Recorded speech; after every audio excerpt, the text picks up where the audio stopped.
Naka-standby duty sa Baguio Convention Center kagabi ang UNTV News and Rescue Team nang makatanggap ng tawag mula sa isang bystander dahil sa nangyaring aksidente sa Governor Park Road pasado alas 12 ng madaling araw.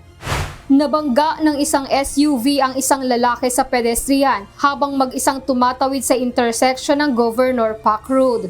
Ayon sa driver ng SUV, medyo mabilis umano ang kanyang takbo kaya't hindi nito napansin ang papatawid sa pedestrian na dahilan ng pagkatilapo nito sa kalsada.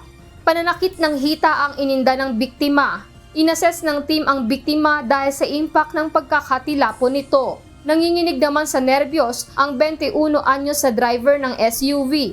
Agad namang tinawagan ng rescue team ang pulisya at ang pamilya ng biktima upang ipaalam ang kanyang kalagayan at ipaalam na dadalhin ito sa pinakamalapit na ospital.